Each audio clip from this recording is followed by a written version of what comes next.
kedua bertransmigrasi. Suara tangisan bocah yang bersahut-sahutan di telinganya membuat kepala Rima menjadi pusing. Ia ingin memarahinya tapi malas untuk bangun. Kepalanya benar-benar pusing. Seperti dipukuli dengan martil. Tapi dia penasaran kenapa anak itu menangis di dekatnya. Dengan sangat berat, ia pun membuka matanya. Dua wajah bocah kecil terpampang di depan matanya. Yang satu berusia sekitar 5 tahunan dan yang kecil adalah bocah wanita sekitar 3,5 tahun. Keduanya kurus dan pucat dengan air mata memenuhi wajahnya. Penampilan yang besar agak dekil dengan baju kaos yang agak baik di bahu. Dan si gadis kecil tak jauh beda. Bajunya kusut dan terdapat beberapa bekas lenturan kain di sana-sini. Keduanya tampak kurus tak berurus. "Ibu!" bisik bocah lelaki itu, tapi dia tampak mundur 2 langkah dengan wajah ketakutan. "Rima, siapa dua bocah dekil ini? Kenapa memanggilnya ibu? Sejak kapan dia mempunyai anak?" Rima mencoba duduk. Dia baru menyadari kalau saat ini dia sedang berbaring di atas ranjang kayu beralas tikar. Dia melihat sekeliling. Rumah ini adalah rumah kayu yang beratap seng. Dan ini adalah sebuah kamar. Hanya ranjang kayu yang ia duduki sekarang dan lemari kayu usang dekat jendela yang keempat kakinya telah hilang. Lemari ini menempel erat di dinding kamar dan sepertinya sengaja dipaku ke dinding biar tidak roboh. Ada juga cermin kecil yang tergantung sebelah kiri jendela kayu yang sudah tak utuh lagi. Rumah siapa ini? Sebentar, Rima ingat, bukankah dia baru saja mengalami kecelakaan? Malam itu setelah menutup toko ia bermaksud mencari cemilan tengah malam untuk dia makan di rumah. Namun tak disangka saat dia ingin memasukkan kunci toko ke dalam tas selempangnya, kunci itu terjatuh di jalan.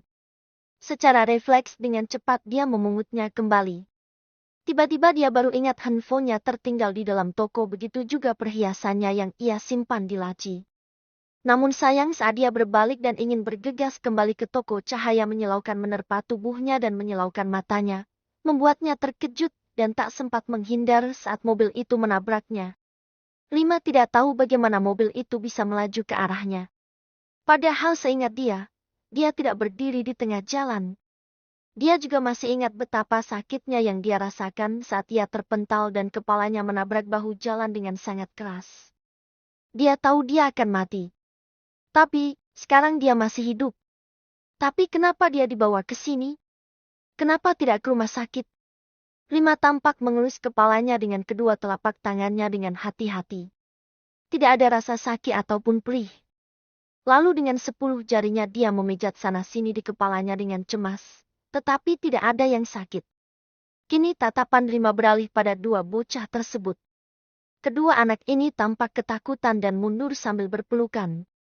Gerakan inilah yang dilihat seorang wanita paruh baya di pintu. Dia melangkah masuk sambil mengerutkan keningnya. "Berhentilah menakuti anak itu," katanya dengan marah. Dia meletakkan sepiring bubur kental dengan sedikit sayuran hijau di atas dipan. "Makanlah. Tak ada lauk yang tersisa di rumah," katanya. Lalu tatapannya beralih ke dua bocah tersebut. "Pergilah ke dapur, untuk kalian sudah nenek siapkan di sana." Kedua bocah itu mengangguk cepat lalu keluar. Kini hanya tertinggal Rima dan ibunya di kamar. Mereka saling menatap dengan pikirannya masing-masing. Tapi akhirnya wanita tua itulah yang akhirnya membuka suara. "Ibu tidak menyangka kau akan bertindak gila dengan membawa kedua anak itu untuk mati bersamamu. Apa kau pikir mantan suamimu akan sakit hati dan ikut bunuh diri? Awalnya dia mungkin akan marah, sedih dan sakit hati dengan kepergian anak itu. Tapi ingat, dia masih punya anak yang lain. Kesedihannya tidak akan bertahan lama." Bu Syudia mulai mendesah, suaranya kini mulai melembut. "Rima, sadarlah. Pria itu bukan suamimu lagi. Dia sudah bahagia dengan istrinya yang baru. Sekarang waktunya untukmu merawat dirimu dan kedua anakmu. Kasihan mereka, semua anak-anak sepertinya tak menyukai mereka dan tak mau bermain dengan mereka. Karena apa? Karena mereka takut padamu. Kamu tahu hanya kamulah ibunya yang bisa membuat anak itu bahagia. 5. Mengajak anak bunuh diri. Mantan suami. Sepertinya dia pernah dengar, dan wanita tua ini juga memanggilnya Rima. Kepala Rima mulai pusing. Dia mulai menebak sesuatu. Naisudia terdiam-diam melihat bahwa putrinya terlihat bingung. Rima kembali menatap wanita itu dengan gugup. Siapa nama dua bocah tadi? Naisudia tampak terkejut. Dia menatap Rima tak percaya. Apa kau lupa nama anakmu sendiri? Ah, aku sepertinya hilang ingatan. Jawab Rima gugup. Naisudia bergegas mendekati putrinya. Matanya merah dan dia hampir menangis. Rima, jangan main-main. Jangan berbohong pada ibu. Bentaknya marah. Tapi Rima tampak serius dan kembali bertanya. Tolong katakan, siapa nama anak itu? Tiba-tiba Naisudia menangis keras hingga kedua bocah tadi berlari kembali ke kamar. Keduanya memandang neneknya dan ibunya bergantian dengan bingung. Rima melambai pada anak itu.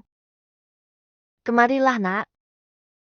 Tapi bocah itu malah ketakutan dan langsung memeluk neneknya sambil menangis. Rima benar-benar tak berdaya. Untuk sementara dia melepaskannya. Di sore hari fakta akhirnya terungkap.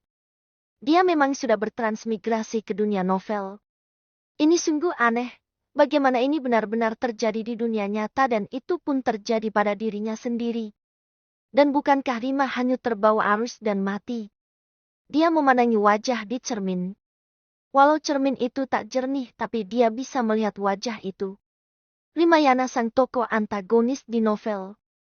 Wajah ini terlihat 70% mirip dengannya. Namun, wajah ini tampak kusam, sudut bibir melengkung ke bawah dan tatapan yang penuh kemarahan. Oh tidak, ini pasti karena suasana hatinya yang sedang buruk. Rima menarik napas dalam-dalam lalu menghembuskannya perlahan. Lalu dia memasang wajah tersenyum dan mencoba berakting bahagia. Benar saja wajah ini terlihat lebih baik dan cantik. Rima berbaring lemah di kamarnya, matanya menerawang ke atap rumah yang tidak memiliki plafon. Kehidupan orang di rumah ini sangat miskin pikirnya. Tadi ia sempat berjalan mengelilingi rumah. Tak lupa dia memeriksa dapur kecil yang ada di bagian dalam. Dapur ini tak ada apa-apa, hanya beberapa canting beras di dalam kaleng. Di bawah meja dapur, tak jauh terdapat kompor sumbu yang sepertinya sudah lama tak dipakai, karena minyak lampunya sudah lama kering.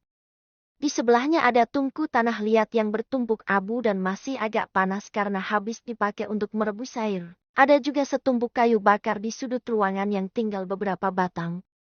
Tak lupa dia memeriksa kamar mandi yang ternyata terdapat di luar bagian belakang rumah, dikelilingi kain bekas spanduk. Ada juga seember air di sudut kamar mandi dan kain untuk mandi yang terbuat dari karung gandum.